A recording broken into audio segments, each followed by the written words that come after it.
تمام نیکیوں کی جڑ ہے صحابہ کرام. اس لیے کبھی بھول کے بھی یہ خیال نہ کرنا کہ ہم ان لوگوں کا مقابلہ کر سکتے ہیں. یوں فرمایا مدنی کریم صلی اللہ علیہ وسلم نے، تم احد پہاڑ سونا خرچ کرو اللہ کی راہ میں، میرے صحابی کی 2 کھجوروں کا مقابلہ نہیں ہو سکتا. ان کا ذوق اور تھا، ان کا شوق اور تھا، ان کی تمنائیں اور تھی، ان کی حسرتیں اور تھیں. آخری دم تک ان کی حسرتیں کچھ اور ہی تھیں جو ہمارے قریب سے نہیں گزرتی. نبی کریم صلی اللہ علیہ وسلم عید کی نماز، عید کے لیے تشریف لے جا رہے ہیں. بچوں کو کھیلتے دیکھا اور ایک بچہ علیحدہ کھڑا ہو کے رو رہا ہے. اس نبی صلی اللہ علیہ وسلم کی عادت تھی کمزور کے پاس آنا، محتاج کے کام آنا.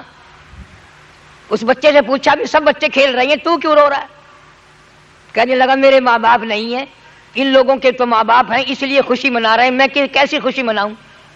جناب مدنی کریم صلی اللہ تعالی علیہ وسلم نے اس بچے کو ساتھ لیا، گھر لے گئے، نہلایا دھلایا، کپڑے پہنائے، واپسی میں تشریف لائے. اس بچے نے حضور کریم صلی اللہ علیہ وسلم کی انگلی پکڑی ہوئی ہے. جہاں وہ بچے کھیل رہے تھے سارے بچے آ کر کے کہنے لگے تجھے کیسے یہ بات موقع مل گیا؟ کہنے لگا میرے ماں باپ نہیں ہیں، میں یتیم ہوں، میرے باپ حضور صلی اللہ علیہ وسلم آج سے بن گئے، میں حضور صلی اللہ علیہ وسلم کا بیٹا بن گیا. مدینے پاک کے اور بچے بھی رونے لگے، اے کاش ہمارے بھی ماں باپ مر جاتے، ہم بھی آج یتیم ہوتے، نبی کریم صلی اللہ علیہ وسلم کی انگلی پکڑ کے ہم بھی چلتے. کمزوروں کا وارث، بے سہاروں کا سہارا، جناب مدنی کریم صلی اللہ تعالی علیہ وسلم ہر ایک کے کام آئے. ایک دن بیٹھے بٹھائے جلیبیب رضی اللہ تعالیٰ عنہ صحابی کو گود میں بٹھا لیا اور پیار کر کے فرمایا جلیبیب تمہاری شادی ہوئی کہ نہیں؟ عرض کیا یا رسول اللہ میرا گھر نہیں، در نہیں، زر نہیں، پر نہیں، جھونپڑا بھی کوئی نہیں، میری شادی کون کرے؟ فرمایا جاؤ فلاں صحابی کے پاس لڑکی ہے، میرا جا کر کے پیغام دے دو، اس سے تم اپنی شادی کر لو. صحابی نے یہ سن کر پرواز کی، چلا گیا، گھر پہ جا کے دستک دی. گھر والا اندر سے نکلا اور کہنے لگا مجھے حضور صلی اللہ علیہ وسلم نے بھیجا ہے اور پیغام دینے آیا ہوں تمہاری لڑکی سے میری شادی کر دو. اس نے کہا تو غریب ہے، نادار ہے، مفلس ہے، میری حسینہ لڑکی ہے، تو ویسے بھی رنگ کا کالا ہے، قد کا بھی چھوٹا ہے، کسی کرم کا بھی نہیں. اس کا باپ کا جواب سن کر کے لڑکی بول اٹھی اور کہنے لگی تو اس کے حسن کو نہ دیکھ، تو اس کی غریبی کو نہ دیکھ، تو اس کی ناداری اور مفلسی کو نہ دیکھ، تو اس کے بھیجنے والے کو دیکھ. تم جواب کیوں دیتے ہو؟ میں تیار ہوں شادی کے لیے. صحابی واپس آیا اور آ کر کے نبی کریم صلی اللہ علیہ وسلم کو حال دیا. فرمایا لڑکی نے ارادہ ظاہر کر دیا میری شادی ہونے کو ہے. یا نبی اللہ میرے پلے پائی پیسہ تو کوئی نہیں، دمڑا دمڑی ڈھیلا کوئی نہیں. فرمایا جا عثمان غنی سے 300 درہم قرض لے لے، تیرا قرض میں محمد رسول اللہ ادا کروں گا. عثمان ذی النورین رضی اللہ تعالیٰ عنہ سے 300 درہم قرض لے لیے، شادی کی تیاری کر رہا ہے، جھوپڑے کا سامان خرید رہا ہے، برتن لے رہا، میری بھی جوک بسے گی، میرا بھی گھر آباد ہوگا، میں بھی بال بچے دار بنوں گا. شادی کا انتظام کرتے کرتے کانوں میں آواز آئی انفروا فی سبیل اللہ، انفروا فی سبیل اللہ تؤمنون باللہ ورسولہ وتجاہدون فی سبیل اللہ باموالکم وانفسکم ذالکم خیر لکم ان کنتم تعلمون. صحابی نے قرآن سنا، دکانداروں کے پاس گیا، برتن واپس لے لو، زیورات واپس لے لو، کپڑا اپنا واپس لے لو، مجھے اللہ نے بلایا ہے. اسلام نے کفر نے اسلام کو للکارا ہے. میں کلمہ بلند کرنے کے لیے، قرآن کا جھنڈا اونچا کرنے کے لیے میں شادی نہیں کرنا چاہتا. یہ بھی نہ سوچا حضور صلی اللہ علیہ وسلم سے جا کے پوچھ لوں، بڑی مشکل سے شادی کا پروگرام بنا ہے، آپ ہی نے بنایا ہے، اب میرے لیے کیا حکم ہے؟ جہاد میں جاؤں یا میں اپنی شادی کا انتظام مکمل کر کے شادی کروں؟ ان کے پاس اتنی مہلت کہاں تھی کہ یوں سوچے